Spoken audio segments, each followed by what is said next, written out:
Imagine being asleep in your home when out of nowhere, FBI agents break down your front door, throw a flashbang grenade into your house, drag you out in handcuffs, and hold your partner at gunpoint, all because they actually got the wrong house. Now, here's the kicker. When you try to hold the government accountable for those mistakes, the government argues that you can't actually sue them because they have the discretion to make these type of mistakes. This is the exact situation that just went all the way up to the United States Supreme Court, and the Supreme Court just held in a 9-0 unanimous decision that is not actually the case, and potentially law enforcement can be held accountable for those types of mistakes. So let's break down what just happened in this critical lawsuit.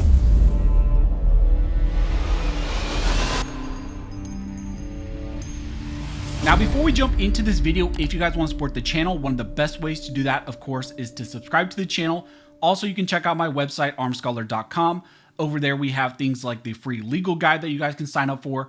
All you have to do is put in your email, and then we email you over a PDF, and then also do some follow-up emails as well with additional education. Again, you can find all of that over on armscholar.com, and I will leave a link down below to the legal guide if you're interested. So as I mentioned in the intro, in this video, we're going to be discussing a recent 9-0 unanimous decision that was issued by the Supreme Court, which all gun owners really should be aware of. This case is called Martin versus the United States.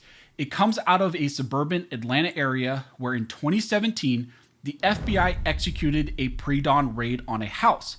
The only problem is that they actually got the wrong address. The family inside that home sued the federal government under the Federal Tort Claims Act, also known as the FTCA.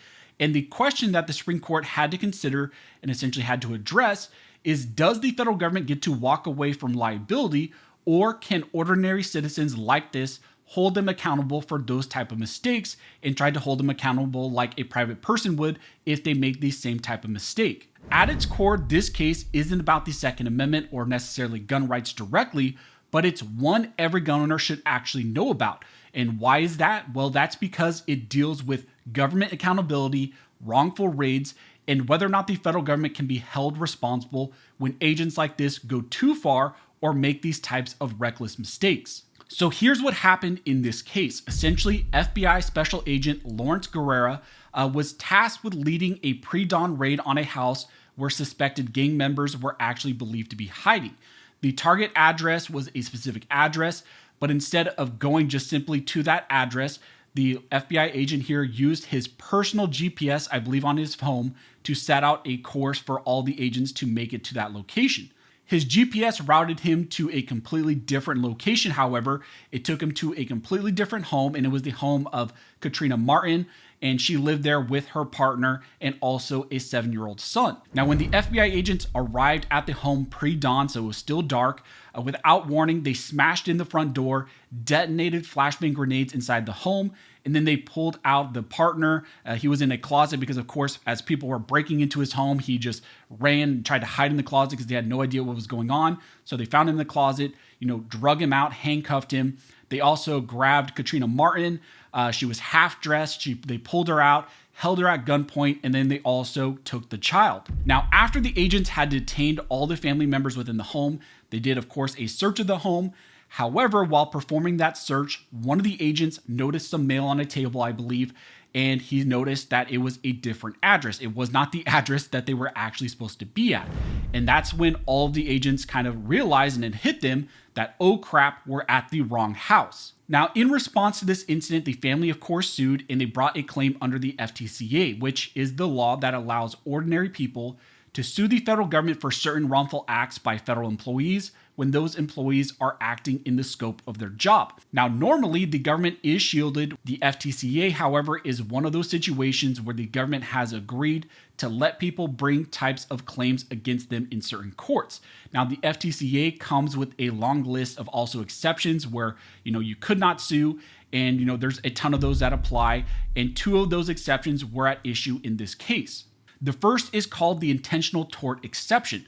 Normally, you can't sue the government for intentional wrongs like assault, battery, false arrest, malicious prosecution. But right after that list, Congress added in something known as the law enforcement proviso. That proviso says that if the wrongdoing is committed by a federal law enforcement officer, someone empowered to execute searches, seize evidence, or make arrests, you can still bring those type of intentional tort claims against them. The second thing that was at issue in this case is called the discretionary function exception. That exception shields the government when the wrongful act stems from an official making a discretionary decision, meaning a decision that involves judgment, choice, or policy considerations. The idea is that the courts shouldn't second guess federal policy judgments, or when some sort of law enforcement officer or an agent or employee of the federal government is just simply trying to enforce some sort of policy consideration. So in this case, the family tried to sue the FBI and these agents under the FTCA, but the government here claimed that they fell under one of those exceptions in the FTCA, that they had discretionary function exceptions, and therefore they could not be sued. The FBI also claimed that the use of that personal GPS was a discretionary function, and therefore the agents still had immunity.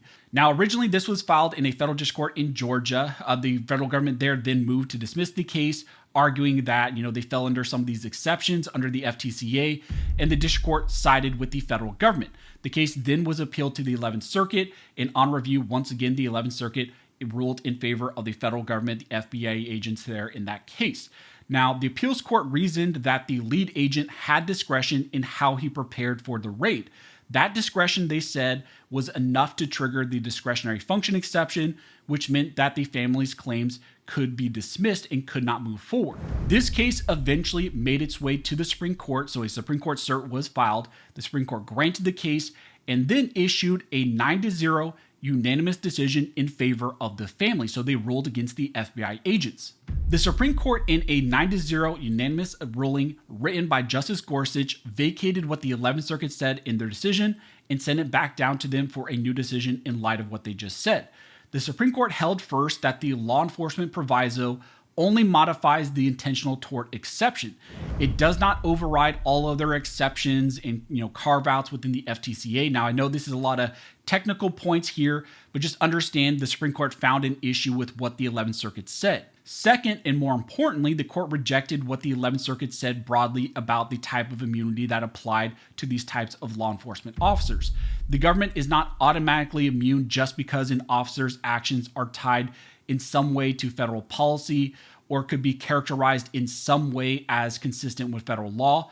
That's not how the FTCA is supposed to work, and so the Supreme Court found an issue with that type of broad immunity. Instead, liability under the FTCA, according to the Supreme Court, is judged by state laws. The statute says that the government is liable if, under similar circumstances, a private person would be liable under the law of that state. What that means is that the Supreme Court said that these lower courts and just courts in general cannot just have this blanket immunity for the federal government just by saying, well, this is connected in some way to federal policy. Instead, they have to look at what the state law would do if a private person carried out that similar type of act. Based on that, the Supreme Court ruled against the FBI and the law enforcement officers there and vacated what the 11th Circuit said and sent it back down. The Supreme Court did not decide whether the whole discretionary function exception actually bars this lawsuit. They're going to leave that up for the 11th Circuit to decide, to essentially look at whether or not the law enforcement officer there, the FBI agent putting in the GPS on his own personal device and getting the wrong address, if that is something that can move forward as a lawsuit. Now, you may be asking yourself, what does this have to do with gun owners? Why is this important for all of us on the Second Amendment side? Why should we care about this? Well, wrong house raids, mistaken identity arrests, or excessive force situations disproportionately impact law-abiding gun owners. We have a lot of situations and cases that we see, very high-profile situations where these types of incidents happen to gun owners. When a raid like this goes bad and people inside the home are law-abiding gun owners and they're going to act in self-defense, these mistakes can lead to very serious, deadly consequences for everyone. If the government can hide behind discretion every single time that they mess up, there is absolutely no accountability. And here the Supreme Court opened up an avenue to still hold them accountable. They don't just get this blanket immunity, and there could be FTCA claims that can be brought forward in these types of situations. The Supreme Court ruling in Martin narrows the government's ability to avoid lawsuits by claiming just simply broad immunity. It reinforces that federal agents can be held accountable when they recklessly invade someone's home or misuse their power. So that's what happened in another critical and significant 9-0 unanimous ruling by the Supreme Court involving these types of situations. A very interesting case, very interesting fact patterns, and it shows really how mistakes of law enforcement officers can go really bad. In this case, luckily, no one got hurt, but there are plenty of situations where someone gets hurt by FBI agents or ATF agents or other individuals raiding and potentially making huge mistakes that cause law-abiding people their lives. So that's what's happening. Now this is going to head down to the 11th Circuit. It's going to be interesting to see how this plays out at the 11th Circuit level. As we get more information, I will let you guys know. If you like this video and you like to support the channel, one of the best ways to do that, of course, is to subscribe to the channel. Also, you can check out my website, armscholar.com. Like I mentioned, over there, we have a lot for you guys, including the free legal guide that I'll leave linked down below if you want to sign up. But as always, thank you guys so much for all of your support. And never forget, this nation was built by armed scholars, and this nation will be maintained by armed scholars.